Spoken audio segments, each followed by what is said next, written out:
यहाँ है। आज मैं एक थ्रिलर सीरीज बिलियनेयर्स बंकर के बारे में समझाने वाला हूँ। आगे स्पॉयलर्स हैं, सावधान रहें और ध्यान रखें। शो की शुरुआत स्पेन में हमारे प्रोटैगनिस्ट मैक्स से होती है, जो बताता है कि वो अपने प्यार एन से कैसे मिला जब वे सिर्फ बच्चे थे। दोनों अपना सारा समय साथ बिताया करते थे और मैक्स बताता है कि उसके पहले अनुभवों के दौरान एन हमेशा उसके साथ रहती थी। अपने टीनेज सालों में उन्होंने हिम्मत जुटाई और अपने परिवारों को भी अपने रिश्ते के बारे में बता दिया। सब कुछ ठीक चल रहा था, जब तक कि एक दिन मैक्स नशे में गाड़ी चला रहा था और एन उसके साथ थी। तभी उनका एक दुखद एक्सीडेंट हो गया। एन की मौत हो गई, जबकि मैक्स को 19 साल की उम्र में गैर इरादतन हत्या के जुर्म में जेल हो गई। क्योंकि मैक्स एक अरबपति का बेटा था, वो तुरंत दूसरे कैदियों का निशाना बन गया, जिन्होंने उसे सताना शुरू कर दिया।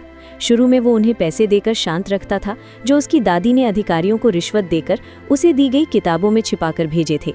लेकिन जल्द ही पैसे उसे बचाना बंद कर गए और मैक्स को लगातार प्रताड़ित और पीटा जाता रहा। एक दिन कैदियों ने उसे एक औद्योगिक वॉशिंग मशीन में फेंक दिया और उसे 1 घंटे तक वहीं छोड़ दिया। जब वो आखिरकार बाहर निकला तो मैक्स को लगा कि वो मरने वाला है, लेकिन वो नहीं मरा और उसी पल उसे एहसास हुआ कि उसकी जिंदगी इससे ज्यादा बुरी नहीं हो सकती। तो उठने के बाद उसने अपनी ही हालत पर मजाक किया, जिससे कैदी उसके लिए चीयर करने लगे। उस घटना के बाद मैक्स ने अपनी ताकत पर ध्यान देना शुरू कर दिया और आखिरकार जेल का सबसे ताकतवर फाइटर बन गया, जिससे उसे सबका सम्मान मिलने लगा। वर्तमान समय में मैक्स आखिरकार जेल में संतुष्ट है। तभी एक दिन उसे बताया जाता है कि अच्छे व्यवहार के कारण उसे रिहा किया जा रहा है। रिहा होने के बाद उसका पिता राफा उसे लेने आता है, लेकिन मैक्स उसे देखकर खुश नहीं होता और उसके प्रति गहरी नाराजगी रखता है। मैक्स उसके साथ जाने से मना कर देता है।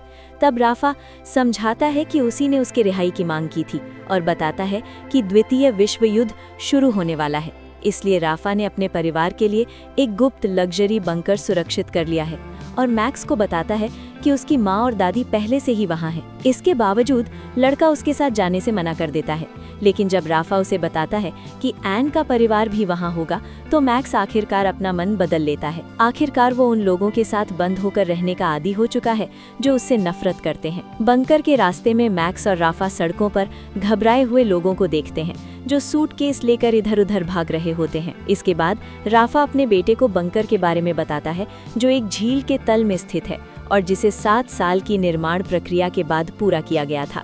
इसके बाद पिता और बेटा एक हेलीकॉप्टर में सवार होते हैं और मंजिल पर पहुंचते हैं, जहां वे एक लिफ्ट से जमीन के 275 मीटर नीचे उतरते हैं। प्रवेश द्वार पर गार्ड उनके निजी सामान और फोन जब्त कर लेते हैं, ताकि कोई भी उनकी लोकेशन ट्रैक ना कर सके, जबकि वे पहले ही 90% रास्ता तय कर चुके होते हैं। इसके बाद दोनों आखिरकार बंकर में प्रवेश करते हैं और उसके आकार और लग्जरी को देखकर हैरान रह जाते हैं। ये 20,000 वर्ग मीटर में फैला हुआ है, जिसमें बड़ों के लिए मनोरंजन क्षेत्र और बच्चों के लिए प्ले रूम है। उन्हें फिरोजी रंग के लेदर सूट भी दिए जाते हैं, जो उन्हें रेडिएशन से बचाने में मदद करते हैं, जबकि स्टाफ नारंगी रंग के सूट पहनता है। ये सूट रेडिएशन लेवल और हवा की गुणवत्ता की निगरानी कर सकते हैं और उन्हें एक ब्रेसलेट भी पहनना होता है, जो उनके हेल्थ इंडिकेटर्स को चेक करता है। हर कमरे में रॉक्सैन नाम का एक AI असिस्टेंट भी है, जो मदद के लिए मौजूद रहता है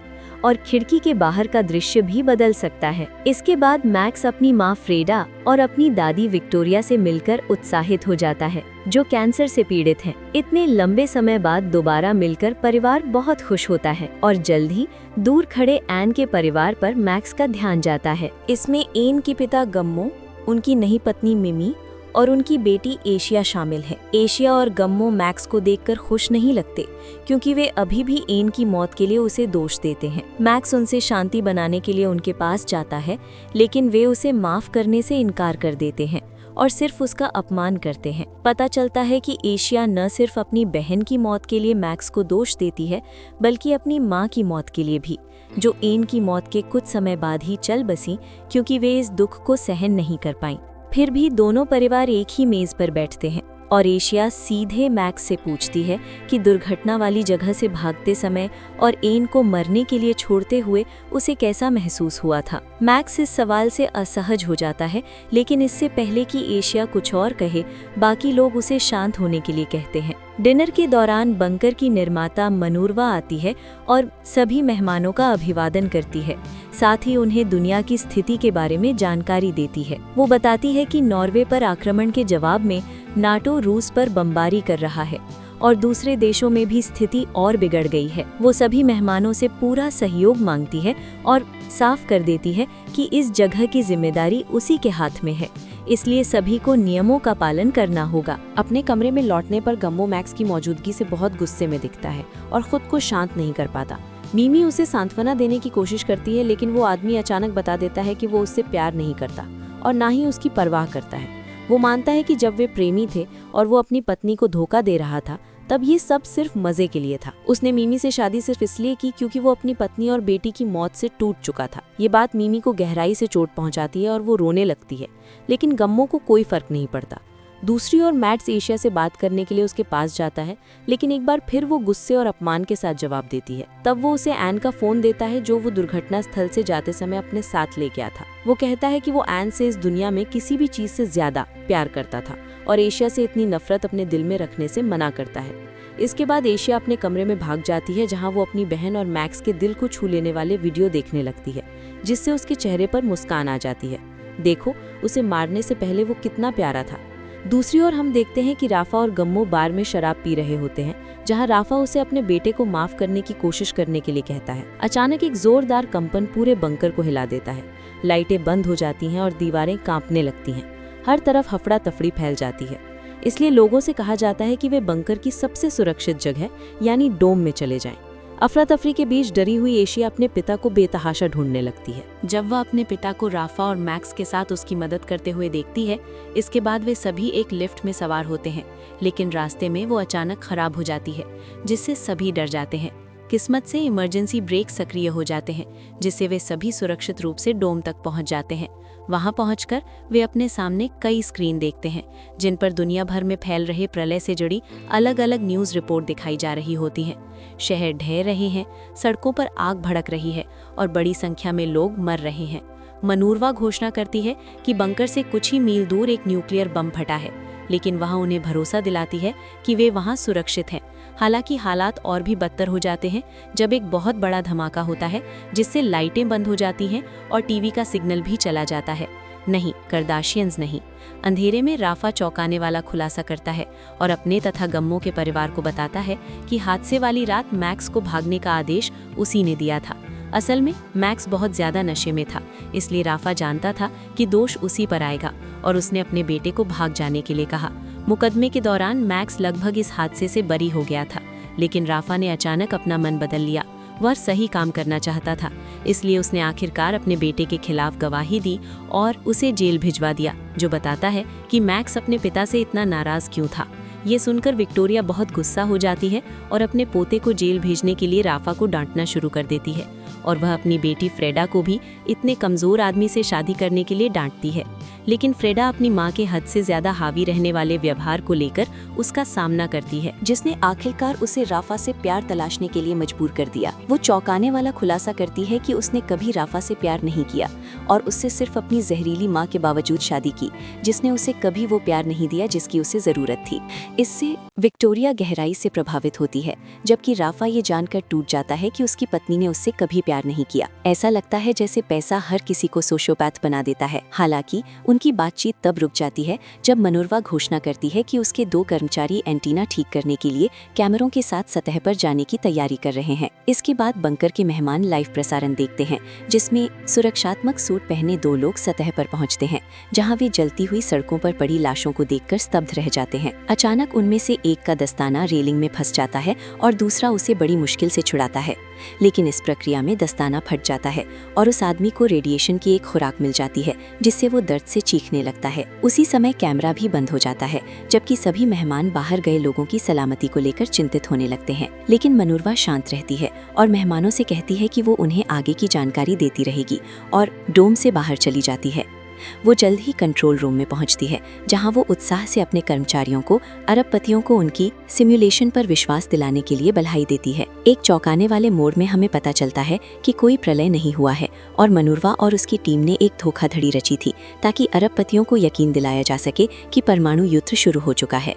जबकि हकीकत में एक फ्लैशबैक के जरिए हमें पता चलता है कि मनोरमा और उसकी टीम लंबे समय से इस धोखाधड़ी की योजना बना रहे थे, लेकिन सही मौके के लिए भू राजनीतिक स्थिति का इंतजार कर रहे थे। जैसे ही वैश्विक तनाव बढ़ा, उन्होंने अपने क्लाइंट से संपर्क किया और एक परफेक्ट सीन तैयार कर दिया, जिसमें सड़कों पर सूटकेस लेकर भागते लोग भी शामिल थे। लेकिन सूटकेस ही क्यों, ये बात मुझे समझ नहीं आई। विश्व युद्ध से जुड़ी सारी खबरें बारीकी से गढ़ी गई थीं और यहाँ तक कि बंकर को हिलाने वाला तथाकथित टेक्टोनिक शिफ्ट भी एक नाटक था। पता चलता है कि इसके पीछे असली मास्टरमाइंड मनोरमा और उसका भाई जीरो थे और उन्होंने प्रलय को दिखाने के लिए एक फिल्म डायरेक्टर को भी हायर किया था, शायद कुबरी का बेटा। दीवारों को तोड़कर अंदर आने वाला पत्थर का ब्लॉक, जमीन के खिसकने से उठी धूल, धुआं और यहाँ तक कि लिफ्ट वाला हादसा, ये सब मेहमानों को मनोवैज्ञानिक रूप से प्रभावित करने के लिए डिजाइन किया गया था, ताकि वे अपनी हकीकत पर सवाल न करें। डोम में वापस मेहमान जो कुछ हो रहा है उससे लगातार ज्यादा डरते जा रहे हैं। इसलिए मैक्स अपनी माँ और दादी को सांत्वना देने की कोशिश करता है। वो कहता है कि हिरोशिमा और चेरनोबिल जैसी घटनाओं के बाद भी मानवता ने खुद को संभाल लिया था, जिसका मतलब है कि वे भी बच सकते हैं। एशिया भी ये बातचीत सुन लेती है और मैक्स की बातें सुनकर उसके चेहरे पर हल्की मुस्कान आ जाती है। इसके बाद एशिया टॉयलेट जाती है, जहां वो एन के फोन में मैक्स के वीडियो देखने लगती है। तभी उसे बगल वाले स्टॉल से कुछ आवाजें सुनाई देती हैं। उसके होश उड़ जाते हैं जब वो देखती है कि एक महिला ने खुद को फांसी लगा ली है और मरने के करीब है। एशिया तुरंत मदद के लिए पुकारती है। फिर वो बेतहाशा उस महिला को बचाने की कोशिश करती है, क्योंकि एशिया एक मेडिकल स्टूडेंट है और उसे कुछ विशेषज्ञता भी है। जल्द ही बंकर की डॉक्टर जूलिया आती है और उनके संयुक्त प्रयासों से वे उस महिला को दोबारा जीवित करने में सफल हो जाते हैं। हालांकि वो महिला आभारी में ही लगती और उसे बचाने के लिए एशिया से अपनी निराशा व्यक्त करती है। दूसरी ओर मनोरमा डोम में आती है और सबको घोषणा करके बताती है कि अब सब सुरक्षित है और वे अपने कमरों में लौट सकते हैं। बाद में चिंतित जूलिया मनोरमा के पास आती है और पता चलता है कि दोनों एक रिश्ते में हैं। जूलिया मेहमानों की मानसिक स्थिति को लेकर चिंतित है, लेकिन मनोरमा को कोई चिंता नहीं होती और वो कहती है कि इंसान किसी भी चीज के साथ खुद को ढाल सकता है, इसलिए वे भी धीरे धीरे इसकी आदत डाल लेंगे। इसके बाद वो और उसकी टीम उस आदमी के लिए खास मेकअप तैयार करने लगते हैं जो बाहर गया था, ताकि ऐसा लगे कि उसका शरीर रेडिएशन से जल गया है। फिर दृश्य राफा और फ्रेडा पर कट होता है, जो पहले कही गई बातों पर चर्चा करना चाहते हैं। राफा उसके शब्दों से टूट चुका है, लेकिन फ्रेडा माफी मांगती है और फिर अपने पति से तलाक की मांग करती है, क्योंकि वो उससे वैसे भी प्यार नहीं करती। वो चौंकाने वाला खुलासा भी करती है कि वो एक दूसरे आदमी से प्यार करती है, जो उसका योगा इंस्ट्रक्टर है।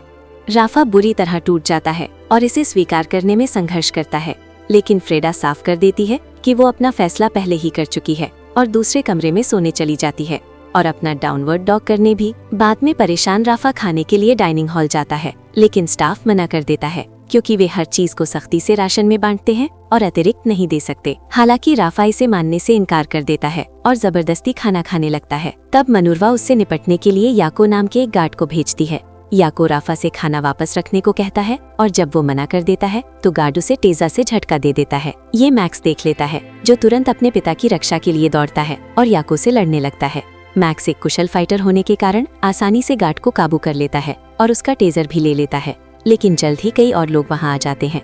मैक्स तैयार हो जाता है सबसे लड़ने के लिए, लेकिन मनोरमा याको से संपर्क करती है और उसे मैक्स को जाने देने का निर्देश देती है। दूसरी ओर हम गम्मू और मीमी को देखते हैं, जो एक दूसरे से सुलह कर लेते हैं। गम्मू उसे याद दिलाता है कि जब उनका गुप्त अफेयर था तब वे कितने जुनून से एक दूसरे से प्यार करते थे, जो शादी के बाद खत्म हो गया था। लेकिन मीमी कहती है कि वे अब भी वैसा कर सकते हैं और तलाक लेकर फिर से गुप्त अफेयर शुरू करने का सुझाव देती है। गम्मू इस बात से उत्तेजित हो जाता है और इसके बाद दोनों एक दूसरे के साथ अंतरंग हो जाते हैं। इसी बीच एशिया फिर से अपनी बहन का फोन देख रही होती है। तभी उसे मैक्स का एक मसालेदार वीडियो मिल जाता है जो उसने एन को भेजा था। इससे वो असहज और परेशान महसूस करती है और आखिरकार वीडियो बंद कर देती है। बाद में एक गार्ड मीमी के पास आता है और उसका ब्लड ग्रुप पूछता है, जो AB नेगेटिव निकलता है। फिर गार्ड उसे विक्टोरिया और कुछ अन्य महिलाओं के साथ ले जाते हैं। महिलाओं को बताया जाता है कि रेडिएशन के संपर्क में आए आदमी की हालत बिगड़ गई है और उसे तुरंत खून चढ़ाने की जरूरत है। मीमी खून देने के लिए तैयार हो जाती है और प्रक्रिया के दौरान वो देखती है कि जूलिया उस आदमी पर नकली सर्जरी कर रही होती है। अपनी भयानक हालत में देखकर मीमी बुरी तरह हिल जाती है और उसे लगभग पैनिक अटैक आने लगता है। इन्फर्मरी से बाहर आने के बाद मीमी और बाकी महिलाएं मेहमानों को उस आदमी की डरावनी हालत के बारे में बताती हैं, जिसकी त्वचा जली हुई लग रही है और जो मुश्किल से जिंदा है। इससे मेहमान और भी ज्यादा डर जाते हैं और यही तो धोखेबाज चाहते थे, लोगों में डर फैलाना। हालांकि ये बनाया गया नाटक जूलिया पर बहुत बुरा असर डालता है और उसे सच में पैनिक अटैक आने लगते हैं। मनरवा तुरंत उसके पास आती है और उसे चूमकर शांत करने की कोशिश करती है, लेकिन जूलिया कहती है कि वो डॉक्टर इसलिए नहीं बनी थी कि लोगों को इस तरह धोखा दे। वो लोगों के दुख से परेशान है और इस प्रोजेक्ट में शामिल होने पर पछता रही है। वो यहाँ से जाना चाहती है और वादा करती है कि वो किसी को भी इस योजना के बारे में नहीं बताएगी। लेकिन मनरवा जानती है कि अगर अधिकारियों ने उससे पूछताछ की तो वो आसानी से टूट जाएगी। इस बीच मनरवा का भाई जीरो कंट्रोल रूम से सब कुछ देख रहा होता है और गुस्से से भरा हुआ है। जब मनरवा उसे जाने देने से इनकार कर देती है तो जूलिया मेहमानों को सब कुछ बता देने की धमकी देती है, जिससे दोनों के बीच जबरदस्त बहस हो जाती है। उनकी बहस जीरो के आने से रुक जाती है, जो जूलिया की बेचैनी शांत करने के लिए कुछ गोलियां लेकर आता है, लेकिन वो गुस्से में दवा को एक तरफ फेंक देती है और कहती है कि वो उसकी डॉक्टर है, उल्टा नहीं। फिर एक चौंकाने वाले मोड़ में जीरो अचानक जूलिया को रेलिंग से नीचे धक्का दे देता है और उसकी तुरंत मौत हो जाती है, जबकि मनरवा डर से चीख उठती है। इसके बाद दृश्य हमें अतीत में ले जाता है, जहाँ मनरवा अपनी टीम को गम्मू की कहानी सुनाती है, जो एक अमीर परिवार में पैदा हुआ था। जब वो 20 साल का हुआ तो उसने एक विशाल बिजनेस साम्राज्य विरासत में पाया और उसे और भी बढ़ाया। 64 कंपनियों का डायरेक्टर बन गया और एक शक्तिशाली व्यक्ति बन गया। पता चलता है कि अगर उसकी संपत्ति का 1% भी खो जाए तो उसे कभी पता नहीं चलेगा, लेकिन अगर वही 1% नकद में बदल दिया जाए तो वो 4 बड़े ट्रकों को भर सकता है। 4 ट्रक, जैसे उसके पास अंदर पूरा खजाना भरा हो। कुछ बियर खरीद लो यार। ये उसकी दौलत के विशाल पैमाने को दिखाता है। इसके बाद मनरवा अपनी टीम को बताती है कि उसे अमीर लोगों से नफरत है और अमेरिकन ड्रीम एक धोखा है। इसीलिए जब उसे एहसास हुआ कि वो अकेले पूंजीवाद से लड़ नहीं सकती तो उसने उसका ही हिस्सा बनने का फैसला किया और अरबपतियों को लूटने की योजना बनाई। वर्तमान में मनरवा के कर्मचारी उसके पास आते हैं, जिन्होंने अभी अभी जूलिया का शव पाया है और बुरी तरह घबरा गए हैं। उनके मन में बहुत से सवाल हैं। तब जीरो समझाता है कि सीसीटीवी फुटेज के अनुसार उस महिला को घबराहट का दौरा पड़ा और फिर उसने अपनी जान ले ली। लेकिन बाकी सदस्य उस पर विश्वास नहीं करते और रिकॉर्डिंग देखने की मांग करते हैं। तब जीरो उन्हें सीसीटीवी फुटेज दिखाता है, जिसमें जूलिया खुद ही रेलिंग से कूदती हुई दिखाई देती है। ये साफ है कि वीडियो नकली है, लेकिन टीम के सदस्य ये समझ नहीं पाते और इसे सच मान लेते हैं। बाद में जब मेहमान खाना खा रहे होते हैं, मनूरवा आती है और रेडिएशन के संपर्क में आए आदमी और उनकी डॉक्टर जूलिया की मौत की घोषणा करती है, जिसने कथित तौर पर खुद अपनी जान ले ली। वो ये भी कहती है कि स्थिति अब और गंभीर हो गई है, इसलिए अब से उन्हें सख्ती से राशनिंग करनी होगी और नियमों का कड़ाई से पालन करना होगा। मनूरवा फिर पिछली रात खाना चुराने के लिए राफा को डांटती है और मैक्स को 10 मिनट के भीतर टेजर गन वापस करने का आदेश देती है। बाद में गमो के कमरे में वो और मीमी अंतरंग होते दिखाई देते हैं, इस बात से अनजान की मनूरवा की टीम उन्हें सीसीटीवी कैमरों के जरिए देख रही है। पता चलता है कि मनूरवा लगातार निगरानी कर रही है और इन वीडियो का इस्तेमाल उनके AI के लिए डेटा इकट्ठा करने में किया जा रहा है। रॉक्सैन H तो ऐसे वो डाउनवर्ड डॉग करता है। एक फ्लैशबैक में हम देखते हैं कि मनूरवा की टीम उससे पूछ रही है कि ये सभी अरबपति रातों रात कैसे गायब हो जाएंगे, क्योंकि उनके करीबी लोग तो जरूर उनकी गुमशुदगी की रिपोर्ट करेंगे। तब वो बताती है कि वे अपने प्रियजनों के लिए नकली वीडियो संदेश छोड़ देंगे, ये समझाते हुए कि वे बस छुट्टियों पर जा रहे हैं। पता चलता है कि रॉक्सैन, जिस पर जीरो पिछले 11 सालों से काम कर रहा था, इतनी उन्नत AI है कि वो किसी व्यक्ति के हाव भाव सीख सकती है और यहाँ तक कि उसकी नकल भी कर सकती है। इसलिए अगर कोई मेहमानों को उनके फोन पर कॉल भी करे तो रॉक्सैन ही जवाब देगी और पूरी तरह यकीन दिलाते हुए उसी व्यक्ति की तरह बात करेगी। वर्तमान में गम्मू को अपने बिजनेस पार्टनर उस्वाल्डो से कई कॉल और मैसेज मिलते हैं, जो कहता है कि मामला बहुत जरूरी है। तब रॉक्सैन उस अरबपति की ओर से मैसेज भेजती है कि वो फिलीपींस में छुट्टियां मना रहा है और जवाब नहीं दे सकता। दूसरी ओर हम फ्रेडा को अपनी माँ विक्टोरिया से बात करते देखते हैं, जो बताती है कि उसे मीमी पर क्रश है और वो उसका पीछा करना चाहती है। फ्रेडा घिन महसूस करती है क्योंकि मीमी उससे बहुत छोटी है और एक शादीशुदा स्ट्रेट महिला है। वो अपनी माँ से कहती है कि किसी जवान महिला के पीछे पड़ने के बजाय अपने कैंसर पर ध्यान दे, लेकिन विक्टोरिया कहती है कि वो बस मजे करना चाहती है। मेरा पुराना दोस्त एप्स्टीन मुझे इस तरह जज नहीं करता। इस बीच हम मैक्स को अकेले बास्केटबॉल खेलते हुए देखते हैं, जबकि मनूरवा कैमरों के जरिए उसे देख रही होती है और इस बात से गुस्से में है कि उसने अब तक टेजर गन वापस नहीं की। इसलिए वो याको को उसे लेने के लिए भेजती है। वो जूलिया की यादों से लगातार परेशान भी रहती है, इसलिए वो अपने भाई को अलग ले जाकर बात करती है। जीरो अपने किए के लिए माफी मांगता है और कहता है कि उसका जूलिया को धक्का देने का इरादा नहीं था, वो एक दुर्घटना थी। वो उसे भरोसा दिलाता है कि अब वो अपनी दवाइयां ले रहा है और उसकी मानसिक स्थिति स्थिर है। जीरो पूछता है कि क्या वो चाहती है कि उसे प्रोजेक्ट से हटा दिया जाए, लेकिन वो मना कर देती है। इसके बाद याको मैक्स के पास आता है जब वो बास्केटबॉल खेल रहा होता है और उससे टेजर गन देने की मांग करता है, लेकिन मैक्स मना कर देता है और उसे लड़ने की चुनौती देता है। मनूरवा, जो उनकी बातचीत सुन रही होती है, याको से ऐसा न करने को कहती है, लेकिन गुस्से में भरा गार्ड उसकी बात नहीं मानता और मैक्स के साथ जबरदस्त लड़ाई में उलझ जाता है। दोनों एक दूसरे को बुरी तरह घायल कर देते हैं, लेकिन आखिर में मैक्स को बढ़त मिल जाती है और वो याको को एक जोरदार नॉकआउट पंच मारता है, जिससे उसका ईयरपीस गिर जाता है। उसी समय एशिया वहां पहुंचती है और खून से लथपथ मैक्स को याको के शरीर के ऊपर खड़ा देखकर स्तब्ध रह जाती है। कुछ ही पलों बाद कई स्टाफ सदस्य वहां पहुंचते हैं और याको को इन्फर्मरी ले जाते हैं, जबकि एशिया मैक्स के पास आती है और पूछती है कि क्या हुआ। मैक्स अपने किए से डर जाता है और उसे लगता है कि शायद उसने उस आदमी को मार दिया। एशिया उसके सिर के घाव को देखती है और कहती है कि उसे टांकों की जरूरत है। वो ये भी देखती है कि उसका कंधा उखड़ गया है और उसे वापस अपनी जगह पर सेट कर देती है। दूसरी ओर मनूरवा और उसकी टीम घबराने लगती है क्योंकि याको की हालत तेजी से बिगड़ रही है और उन्हें समझ नहीं आता कि क्या करें, क्योंकि जूलिया जो इकलौती डॉक्टर थी अब नहीं रही। कोई सुझाव देता है कि उसे अस्पताल ले जाया जाए या किसी डॉक्टर को बुलाया जाए, लेकिन मनोरवा ये जोखिम लेने को तैयार नहीं होती क्योंकि उसके पास कोई और विकल्प नहीं है। वो मदद के लिए एशिया की ओर मुड़ती है क्योंकि उसे कुछ मेडिकल जानकारी है। हालांकि एशिया ने अभी मेडिकल स्कूल पूरा नहीं किया है, फिर भी वो आगे आने के लिए तैयार हो जाती है। याको की जांच करने के बाद एशिया देखती है कि उसकी नब्ज कमजोर हो रही है और उसकी सांस ठीक से नहीं चल रही, जिससे उसके खून में ऑक्सीजन का स्तर खतरनाक रूप से कम हो गया है। वो उसे एक इंजेक्शन देती है और थोड़ी ही देर बाद याको होश में आ जाता है, जिससे सब लोग राहत की सांस लेते हैं। इस बीच ऑस्वाल्डो गमो के फोन पर एक वीडियो मैसेज भेजता है जिसमें वो उसे तुरंत वापस कॉल करने को कहता है क्योंकि उसके पास अपनी जिंदगी की सबसे बड़ी खबर साझा करनी है। इससे धोखेबाजों के सामने मुश्किल खड़ी हो जाती है क्योंकि उन्हें एहसास होता है कि ऑस्वाल्डो बहुत दृढ़ है और कॉल करना बंद नहीं करेगा। बाद में दृश्य मेहमानों के एक ग्रुप थेरेपी सेशन पर कट होता है जहां राफा अपनी पत्नी के उसे छोड़कर जाने पर अपनी नाराजगी जाहिर करता है। वो कहता है कि इन दिनों वो सिर्फ रॉक्सैन से बात करता है जो उसकी एकमात्र दोस्त है। ये सुनकर गेर्मो उसे भरोसा दिलाता है कि वो अकेला नहीं है और उसका दोस्त वो खुद है। वो वहाँ मौजूद सभी लोगों से ये भी कहता है कि वो राफा की इज्जत करता है क्योंकि जब मैक्स अपने अपराधों से लगभग बरी होने वाला था तो गेर्मो ही था जिसने राफा से अपने ही बेटे के खिलाफ गवाही देने को कहा था।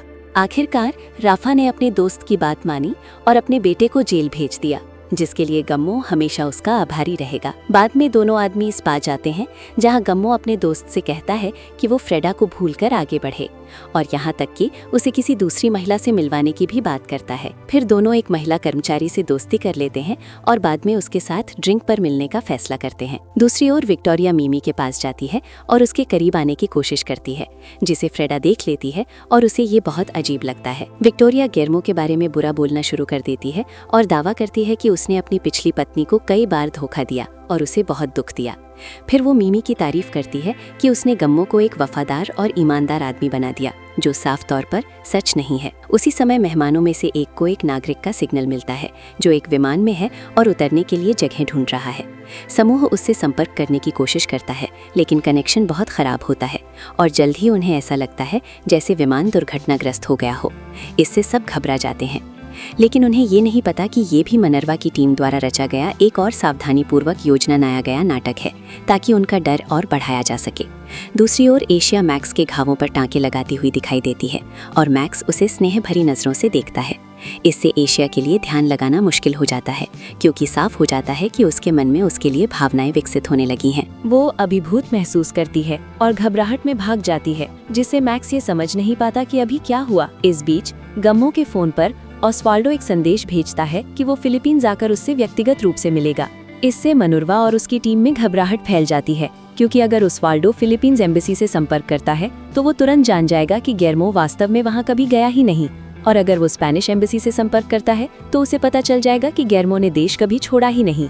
कोई और विकल्प ना होने के कारण वे ऑस्वाल्डो से संवाद करने के लिए गेर्मो की एआई प्रतिकृति का उपयोग करने का फैसला करते हैं, भले ही ये अभी पूरी तरह तैयार ना हो। इसके बाद मनोरवा और जीरो जोखिम लेने का निर्णय लेते हैं और एआई प्रतिकृति का इस्तेमाल करके ऑस्वाल्डो को वीडियो कॉल करते हैं। ऑस्वाल्डो बताता है कि उन्हें एक कंपनी का ऑफर मिला है जिसे गेर्मो पिछले 2 दशकों से हासिल करने के लिए उत्सुक था। एआई जीएमओ उत्साहित प्रतिक्रिया देता है। इसके बाद ऑस्वाल्डो उसे केवल 1 दिन के लिए मिलने के लिए कहता है ताकि वो मालिक से मिल सके, जो केवल सीधे गेर्मो से ही डील करना चाहता है। नकली नेटवर्क समस्याओं का उपयोग करते हुए जीरो कॉल को रोकने में सफल होता है और कथित कंपनी के बारे में अधिक जानकारी इकट्ठा करता है। बाद में एआई गेर्मो बताता है कि वो और मिमी अपने विवाह में समस्याओं का सामना कर रहे हैं, इसलिए वो लौटना नहीं चाहता और अपनी छुट्टियों का आनंद लेना पसंद करता है। ऑस्वाल्डो स्थिति को समझता है, इसलिए वो कहता है कि वो मालिक से खुद मिलेगा और गेर्मो से केवल 1 दिन मांगता है ताकि वो दस्तावेज पर हस्ताक्षर कर सके। ये सुनकर एआई गेर्मो भावुक हो जाता है और कहता है कि उसका इरादा कंपनी खरीदने का नहीं है, बल्कि उसे बेचने और सारी आय तीसरी दुनिया के देशों के बच्चों को दान करने का है। ये ऑस्वाल्डो को चिंतित कर देता है, इसलिए वो कहता है कि वो खुद ही इस मामले को संभाल लेगा और गेर्मो के आने की कोई जरूरत नहीं है। हालांकि वो ये जोड़ता है कि कंपनी का मालिक तब तक डील आगे नहीं बढ़ाएगा जब तक BJ3 शामिल नहीं होगा। दुर्भाग्यवश रॉक्सान को पता नहीं है कि BJ3 क्या है, क्योंकि गेर्मो को 24/7 देखने के बावजूद उसने बंकर में अपने समय के दौरान कभी इसका जिक्र नहीं किया। AIGMO इसका जवाब नहीं दे सकता, इसलिए टीम जल्दी से नकली तकनीकी समस्याएं बनाती है और कॉल समाप्त कर देती है। हालांकि उन्हें एहसास होता है कि इसे ऐसे छोड़ नहीं सकते और ऑस्वाल्डो फिर से कॉल करने से पहले BJ3 के बारे में पता लगाना जरूरी है। दूसरी ओर मैक्स एशिया के पास जाता है और पूछता है कि उसने उसके घावों पर टांके लगाते समय अचानक क्यों चली गई। चौंकाने वाली बात यह है कि वो उसे राक्षस बुलाने लगती है। दावा करती है कि वो उसे देखकर सहन नहीं कर सकती क्योंकि उसने उसका परिवार बर्बाद कर दिया। लेकिन ये स्पष्ट है कि ये केवल दिखावा है और अंदर वो अपनी भावनाओं से जूझ रही है और उसे चूमना चाहती है। हालांकि मैक्स उसके शब्दों से गहरा चोटिल हो जाता है, जबकि एशिया आंसुओं के साथ दूर चली जाती है और इसी के साथ एपिसोड समाप्त होता है।